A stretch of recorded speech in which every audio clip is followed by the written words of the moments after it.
This video will contain moderate to major spoilers, cause it's Naruto. Most people have either already seen it or don't care enough to ever see it. Also, to be clear, this is not about Shippuden. Everything I say is just about the original 220 episode Naruto. I don't think it would be a stretch to call Naruto one of the most beloved, or at least most nostalgic franchises among the anime community. Alongside Bleach and One Piece, the show was a juggernaut in the mid to late 2000s, responsible for introducing hordes of fans to the medium at large. But not me. Only coming to anime in August of 2013, Naruto was before my time. Sword Art Online and Attack on Titan were my Narutos, and today most everybody who's seen Naruto even partially did so at its height. The now several hundred episode length is just too high a barrier to entry for most people, very understandably so. In this day and age, no one just goes and watches Naruto. So I guess I must be crazy. In February of this year, over 10 years since the conclusion of the original Naruto series, I sat down with episode 1 and, holding almost zero prior knowledge of the franchise, despite its massive sway in popularity, proceeded to watch the whole thing. The whole first series, that is. And I did this because I felt it would be interesting. I felt it would allow me to present not necessarily an unbiased perspective on Naruto, but at least an unnostalgic one with literally zero prior emotions. Before I get into my thoughts, to let you know exactly where I'm coming from, let me recap what I did know about Naruto before watching. The only characters I knew by name were Naruto, Sakura, Sasuke, and Hinata. Kakashi and Rock Lee, as well as anyone else with a headband, I guess, I would have recognized as being from Naruto, but wouldn't have been able to name them. I knew Naruto and Hinata got married at the end of Shippuden, as well as Sasuke and Sakura. I was vaguely aware of some imagery, like Naruto glowing all orange and Sasuke all purple, but I knew nothing of the world or story except that it was about ninja and jutsu. So you could say I went in pretty much as blind as possible. Let's get started, shall we?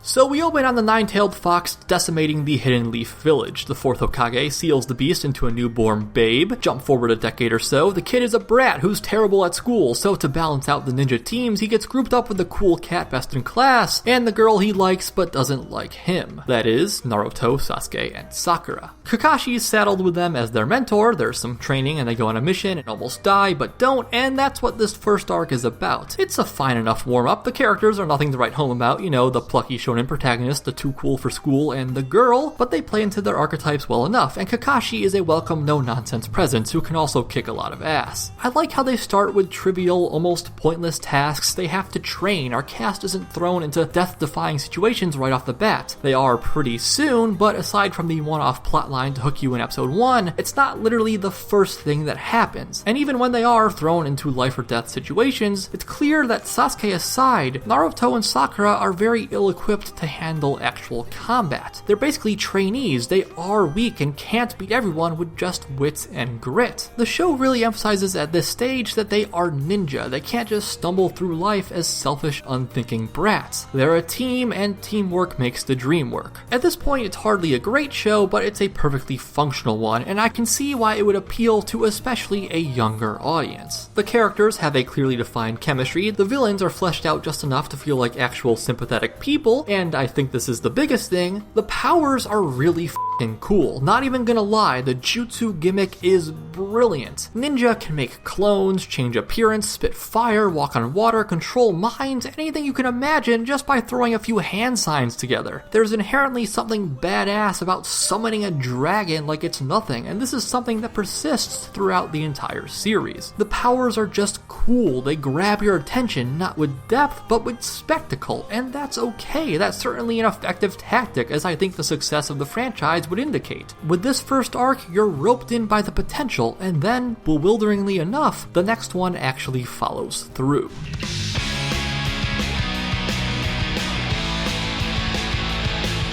The Chunin Exams cover a lot of ground. The main thrust of the plot is the characters passing this multi-stage exam to be promoted as ninja, but it also serves to facilitate a number of key character introductions, including several antagonists, and plant the seeds of the overarching main plot. The exam itself is split into a written test, a forest combat stage, and culminates in a one-on-one tournament. The written test easily gets overshadowed by the other two, for good reason, because while fine, it's lacking in both length and importance. The characters are taught a lesson on what it means to be a ninja, yada yada yada. The next two stages I remember much more fondly by offering several climactic fights in addition to a plethora of strong character moments. We get greater insight into Naruto himself, with for instance a scene revealing that despite his raucous and oblivious temperament, the laughter and mockery he's perpetually suffered does get to him. Sakura too finally gets her time to shine, stepping up to the plate and chopping off her hair in the most painfully cliche display of turning over a new leaf imaginable, but it's nonetheless a welcome development, and one I wish wasn't forgotten over time, but more on that later. The best character in the arc though isn't Naruto, it isn't Sakura, it isn't Sasuke, who was at one point attacked by Orochimaru, the series villain. No sir, it's Rock Lee. Rock Lee goes through very nearly an entire character cycle over the span of this arc, from introduction to growth to turning point and to bitter resolution. Set up as a ninja who is extremely deficient in certain areas of the field, he's solely devoted himself to the areas where he can make a difference, giving it his all despite an utter lack of inborn ability. He's an excellent crystallization of the classic struggle between effort and talent, and it comes to a head in his tournament match with Gaara, a ninja from the Sand Village who is at this point a pretty serious and powerful antagonist. Despite the apparently overwhelming gap between them, Lee fights valiantly, he fights hard, but just as things are coming to a head, he goes too far. In a last-ditch attempt to overpower Gaara, he shatters his body irreparably. The go-get-em optimistic boy he had been is left a husk, his goals forever out of reach, and he just has to live with that. The scenes where Lee is faced with this realization, the fact that he can never become a shinobi, are heartbreaking. They hurt,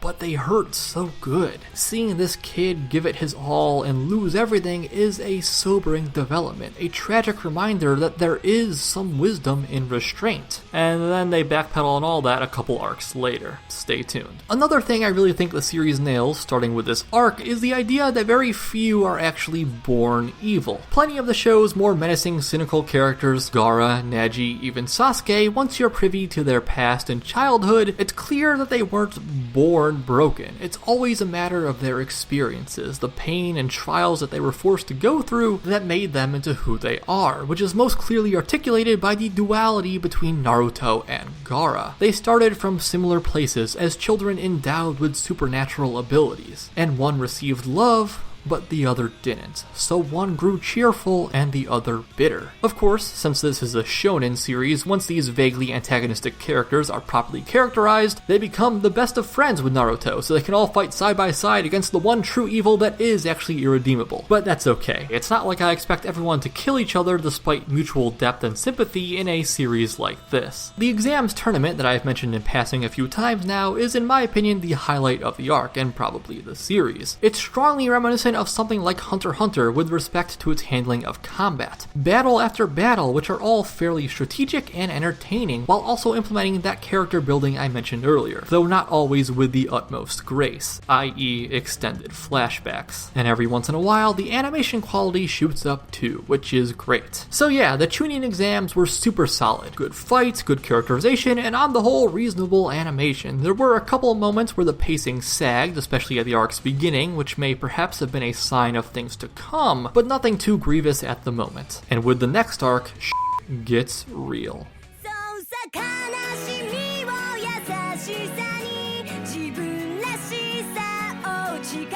I don't have a ton to say about the intricacies of Konoha Crush because it's mostly just a lot of action as Orochimaru's forces invade the Hidden Leaf Village. My personal highlight, more so than even the climactic Naruto vs. Gaara fight, was the confrontation between Orochimaru and the Leaf's leader, the third Hokage, which displayed a level of ninja power on a scale we had never seen before, animated fantastically to boot. What's most important about this arc is not exactly what it does in the moment, but what it means for the future. Konoha Crush really marks the point where the writing and especially pacing start to take a downturn. The show had hardly been immaculately paced up to this point. It very much felt like a shonen series, peppering flashbacks into conversations, starting an episode with a few minutes of recap, but it never reached the point where that actively weighed down the overall experience. There was enough progression and enough growth on an episode by episode basis to at least not feel like your time was being wasted. That all starts to change here. Take Take, for example, the battle between Orochimaru and the Hokage, the same fight I just praised. As the exchange nears its conclusion, the combatants come to a stalemate that lasts a solid 5 or even 6 episodes, where literally no progress is made. We just keep popping in for one scene every 20 minutes, as if to remind you, don't forget, this fight is still teetering on the brink of resolution. I'd have preferred they just didn't come back to the fight at all until the episode in which it wrapped up. That might have been a little annoying, but it would have let me focus on the other stuff the series was presenting, which was at the time other fights by other ninja throughout the village, rather than constantly reminding me of the one I was most looking forward to seeing and not progressing with it. But eventually, once all the battles do finally get settled, resulting in the third Hokage's demise, we move to the next arc. We are fighting dreamers. The search for Tsunade likewise leaves me without much to say. It felt like the series' first arc, functional enough, but not an exemplary package. Its greatest impact was setting up narrative pieces that would be mainstays in the series going forward, like Sasuke's brother Itachi, the Akatsuki at large, Tsunade's ascension to the role of 5th Hokage, and Naruto's Rasengan training, being his special move for the remainder of the series. Tsunade's presence also solidifies the Sannin trio's role in the plot, as well as laying the seeds for each of their mentorship over Naruto, Sakura, and Sasuke. However, the biggest ramification of Tsunade's introduction as a medical ninja, as far as I personally was concerned, spilling into the next arc here, but it fits since I'm already talking about Tsunade, was her ability to operate on Rock Lee and fix his broken body, a plot point which I still have very mixed feelings about. On the one hand, Lee is such a genuine, kind kid, and it's really sweet that he's able to once again pursue his dream. On the other, this feels like regression for the sake of it, removing the inconvenient consequences of prior plot so that a fan-favorite character can take the spotlight once again. It throws any development he may have had to the wind for the sake of another fun buddy in Naruto's repertoire. This also diminishes the impact and credibility of the show's storytelling at large, because now you have this nagging feeling in the back of your mind that anything outside of literal death can probably be undone by the will of the author. And who knows, maybe even death is up for grabs come Shippuden. Speaking of death, the third Hokage's death is obviously a turning point for the story, sending ripples throughout the cast, and while mostly the plot moves on pretty quickly to, we need to find another Hokage, we do get some nice depictions of grief, my favorite, if that's the right way to put it, being the Hokage's grandson, Konohamaru, who refuses to let the new Hokage take over his grandfather's office, since it is the last vestige of his presence. The final especially notable thing about this arc is that it's bookended by our first filler arc after 100 entire episodes. Good job, Naruto. And the arc's a relatively short one, only 5 episodes. It's okay, it's forgettable, but it's okay, and of course it's only but a taste of things to come. Before we get to that though, we have the last canon arc of the series.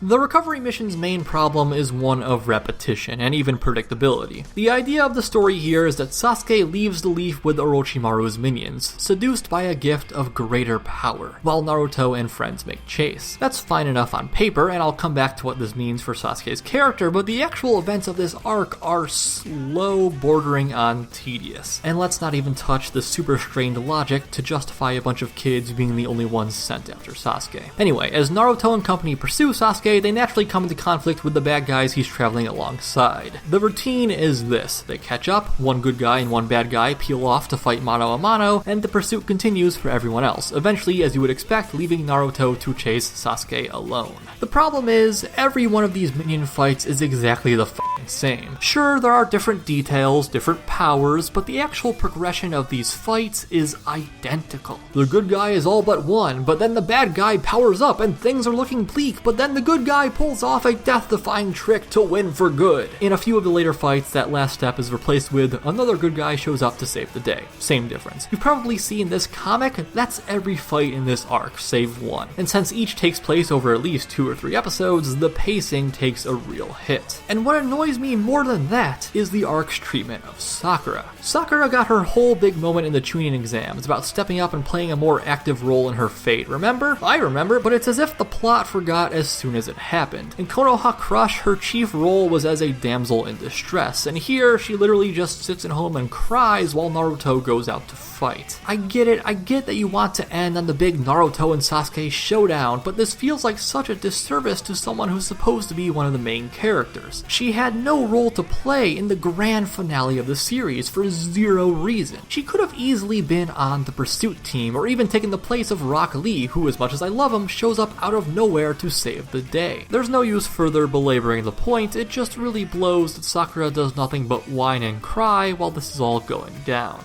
Now, I've been pretty negative about this arc so far, but there is one key aspect I think they nail: Naruto and Sasuke. Sasuke's turn to the dark side is the crux of the narrative. Everything that had happened in the plot up to this point was essentially building to this pivotal betrayal, and thankfully I do think the turn works very well. It's a natural extension of Sasuke's character, taking to the logical extremes his self-loathing, his rage at his brother, his jealousy of Naruto, his desire for power, and the subtle seduction of Orochimaru, who, for better or worse, has certainly displayed his extraordinary abilities. Sasuke is a man on a mission, and if a lackadaisical slacker like Naruto has already surpassed him, then clearly something's off. Something has to change, or so he thinks. When Naruto finally reaches Sasuke, Sasuke doesn't just refuse to come back to the leaf, he doesn't respond, he never even turns and looks at his increasingly agitated friend, eyes set on bigger and better things. The scene is handled tremendously, Naruto's crescendo of desperation and disbelief, intercut with all the happy memories they shared and backed by a somber, dramatic score. Granted, this is Naruto, so it takes 10 whole episodes before that build-up is properly followed through, but what a follow-through it is. The ultimate confrontation between the two culminates in a breathtaking fight scene, easily the visual highlight of the entire series. It's a non-stop 20-minute barrage of kick-ass animation, inventive power use, and palpable emotion. Tactics in combat had been somewhat on the wane since the end of the Chunin Exam, but in this particular case, that's okay. You don't want this battle to be a mind game. This is a fight of raw passion reduced to pure instinct, neither side willing to back down on the path they have taken. And the chilling conclusion is one that I'm sure most of you already know.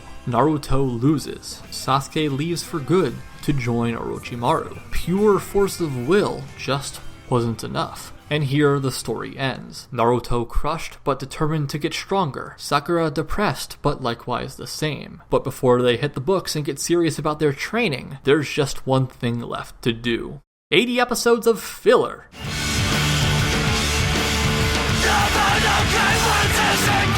The thing about filler is that it exactly fits the name. I wouldn't call it unwatchable, but everything that happens is, well, filler. There's no plot progression, little to no character development, it completely lives or dies on how much you like the cast and would enjoy watching them no matter what they're doing. However, some of it is definitely better than others. The first filler arc, from episodes 136 to 141, is perfectly fine and doesn't even feel like a waste of time. It instead feels like a reasonable extension of the actual plot. The characters are gathering intelligence on Orochimaru, and in the process, this arc does do some neat things. It sets up how Orochimaru is a broader villain outside the narrow scope of the story, how he's made many other people suffer beyond what we are immediately aware of. It also tries to make up for the previous lack of Sakura by having her come to the same conclusion as the viewer, asking, what the hell was I doing when everyone else was fighting, and resolving to do better, though I'm disappointed to report that the final results are still mixed, feeling like just a rehash of her Chunin Exam moment.